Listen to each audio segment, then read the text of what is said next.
Welcome to the Workbench and welcome to a special holiday episode of Wheels Wings TV. We must have been very good this year because Santa Tom and the happy little elves up at Borgfeld, Canada have sent us along Tamiya's newest kit as an early present. The mostly new 1/35th scale Panzer IV Ausf.F. Let's have a look.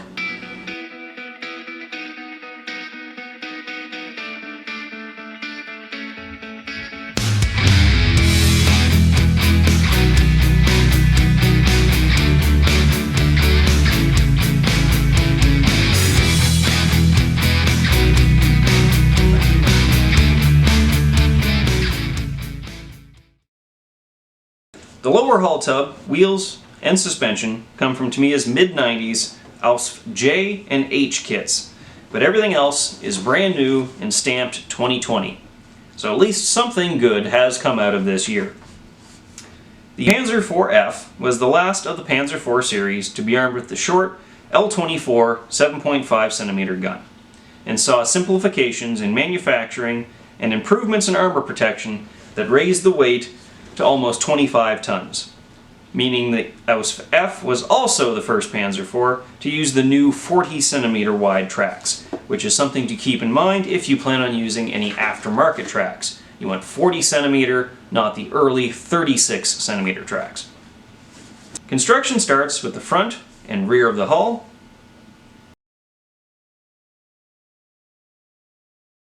the final drive covers, and the suspension bogies.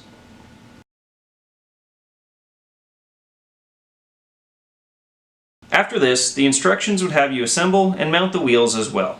However, we're going to skip over this part for now. Next is the front glacis and the multi-part superstructure.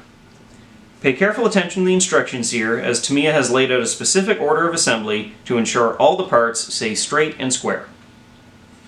This is followed with the front and rear fender sections and the hatches for the engine deck. It is here that you will have to decide which paint scheme you will want to do, as there are two types of hatches. The overall gray tank uses the solid hatches, and the camouflaged vehicle uses the hatches with the additional cooling slats, as these vehicles were meant for deployment to North Africa. Speaking of cooling, we move back to the front to the vented covers for the steering brakes and the hatches for the driver and the radio operator. We now move upwards to the turret, starting with the main gun. The Ausf.F would be later upgunned with the L43 7.5cm gun to better take on the heavier Russian and British armor then being encountered. The F2, or Mark IV Special as the British called it, would have several other small differences from the F1. However, the first 25 examples were simple conversions of F1s fitted with the new longer gun, which I hope means Tamiya has plans for an additional sprue to give us an F2 variant, maybe in 2021. Tamiya have provided a basic breech and interior fittings to fill out the turret. However, little of this will be seen, as we will be having the crew figures posed in the open hatches.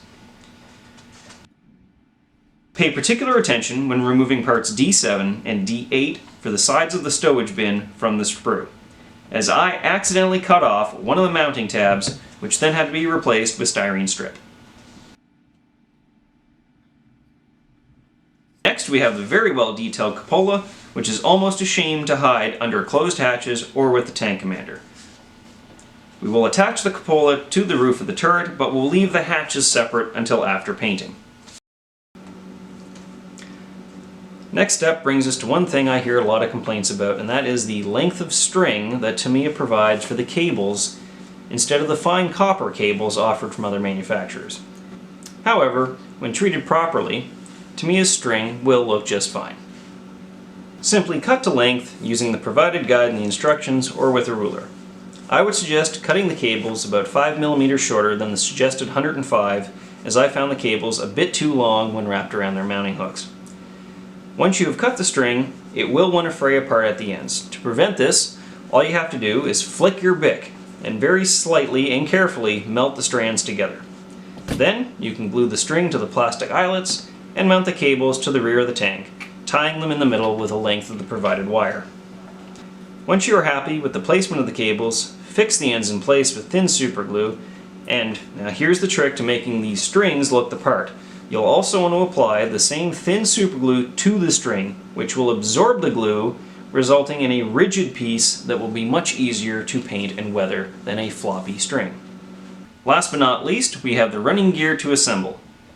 As with our R35 build, we are going to combine the wheels and tracks into complete sub-assemblies in the interest of ease of painting and weathering.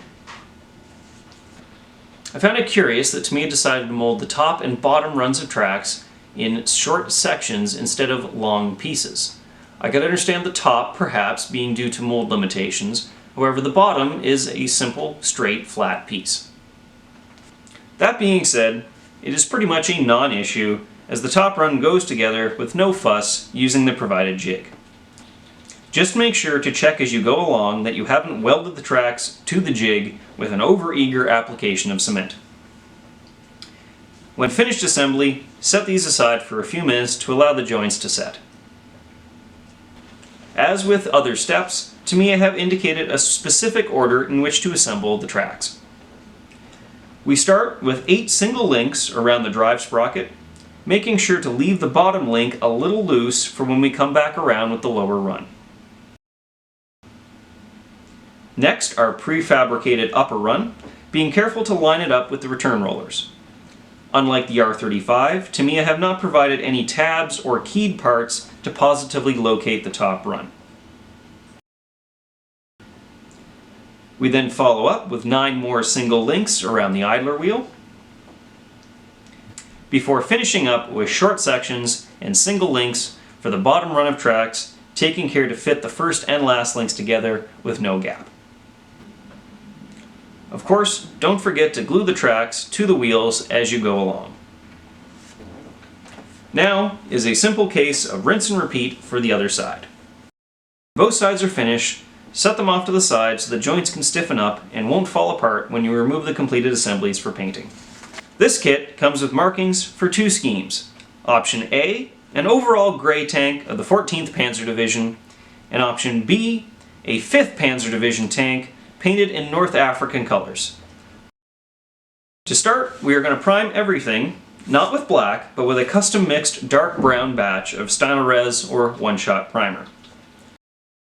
You could also use a dark gray, as all Fs left the factory in Panzer gray, with the camouflage being applied later at depots or in the field.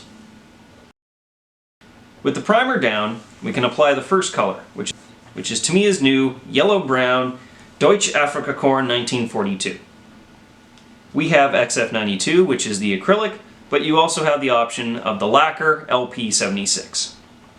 If you are limited to using spray cans, TS46 light sand or TS68 wooden deck tan will have to suffice. I would probably recommend using TS68 wooden deck tan and apply filters so that it will more closely match the DAK yellow-brown. This is followed with the destructive pattern of LP73 or XF49 khaki. Now don't drive yourself crazy trying to exactly match every little twist and turn on the painting diagram. Do your best and use the pictures as a guide. If you zig when you should have zagged, no one will know except us. With the camouflage down, we can now pick out our exhaust, tools, and other stowed items with various AK and Vallejo acrylic colors, and afterwards we will give the whole model a few light coats of aqua gloss.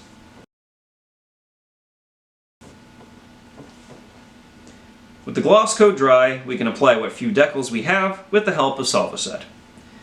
Tamiya's notoriously thick decals, although still relatively thick, are getting thinner and easier to work with, therefore conforming to surfaces much better. With the deckling done, we will now work our way around the model with some ammo dark brown wash for German dark yellow, picking out every nut, bolt, hinge, hatch, and any other recess or protrusion. After this, we will go over our exhaust, cables, and tools with ammo, streaking rust, and or light rust wash. With the various enamel products given time to completely dry, we will give our model its final flat finish in the form of one-shot transparent primer. Yes, this is a primer, but it also works great as a flat clear coat. We can now turn our attention to weathering the lower hull and running gear. For this, we are going to use the dry mud and accumulated dust splatter effects from AK. We will start with dry mud, and after thinning it slightly with water, speckle it using an old brush and a toothpick, concentrating our efforts along the bottom and rear of the tank, under the fenders, and under the return rollers, and on top of the bogies. This is followed with accumulated dust, and finally a mix of the two colors. Make sure to splatter these effects onto the wheels as well so the effect is consistent. For the tracks, we will start by brushing the dry mud into the recesses on the outer face of the track and along the inner faces where they are not in contact with the wheels. This is followed with the same speckling technique we used on the lower hull.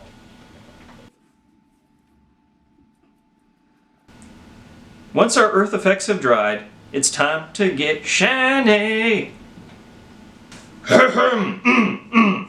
Instead of applying our polished metal pigment with our fingers as we have in the past, we will use these rubber brushes from ammo. Simply dip the brush into the pigment and rub it along the cleats and the high spots of the tracks, the exposed teeth of the drive sprocket, and the idler wheel where it contacts the tracks.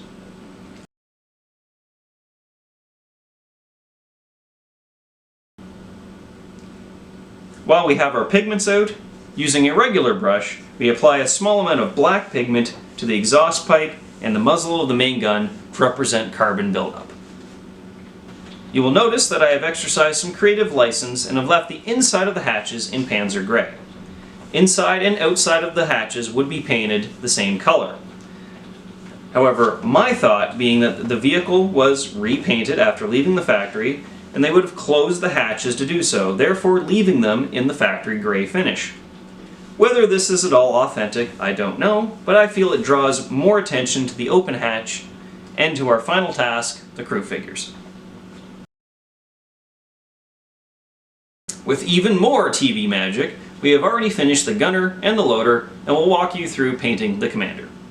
I am not an expert in painting figures, so this is not the be-all end-all technique of figure painting, simply a quick and dirty way to get decent looking figures onto a vehicle. In my example, there's an unfortunate sink mark in the side of the loader's head. Talk about needing something like a hole in the head. Start with a coat of one-shot black primer, and once that has dried, and we still have the airbrush out, we will start painting the face. First, we apply a layer of AK Saddle Brown, biased toward the lower areas and recesses of the face. Next, we apply basic skin tone, biased to the upper areas of the face, spraying almost straight down on the head.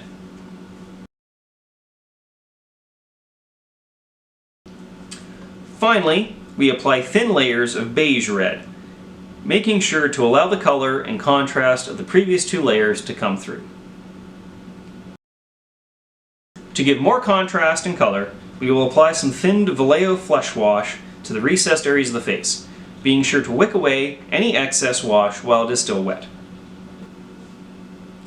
From here on, we will be using our wet palette so that our water-based acrylic colors will not dry out as we work. With all the fleshy bits done, we next block in the cap and the headset with some rubber black and dark gray. Not forgetting the hair, we will use decomposed flesh for a blonde hair color.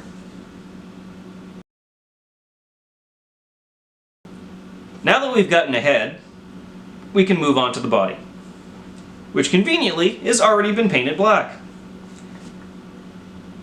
We are going to paint the uniform with simple dry brushing.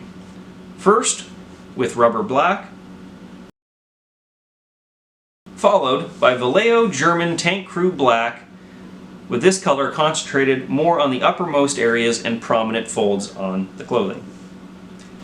There is a misconception that any German tank crewman with a black uniform is part of the SS. This is false. All German tank crew, whether Wehrmacht or SS, wore black uniforms. The only difference would be in the insignia, with the SS wearing the characteristic runic symbol on the collar. Sturmgeschütz crews, on the other hand, would wear gray uniforms as they were considered part of the artillery. With the base uniform done, we can pick out the insignias with medium sea gray.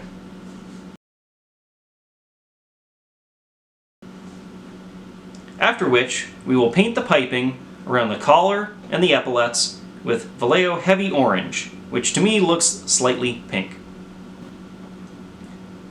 Don't forget to follow all these steps on the cap as well.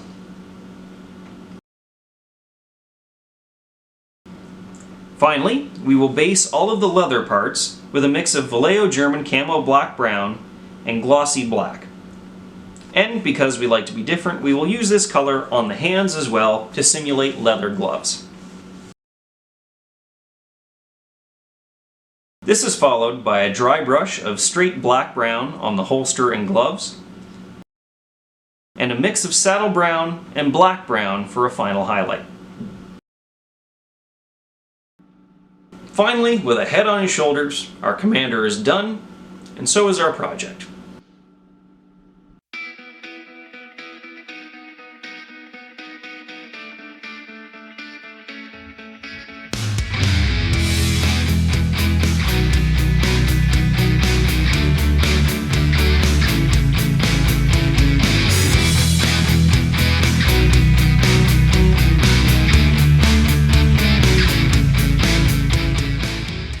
In summary, Tamiya have given us another very fine kit of another iconic military vehicle. And aside from one small, probably isolated mold defect, I have no gripes with this kit whatsoever. The tracks, although daunting at first, are in typical Tamiya fashion, go together with no fuss. Although not recommended for the absolute novice, if you're an established builder, this kit offers a good exercise in multi-piece tracks, as well as giving you an excuse to practice your figure painting. So, if you have an armor modeler on your holiday shopping list, Tamiya's new Panzer IV would make an excellent choice.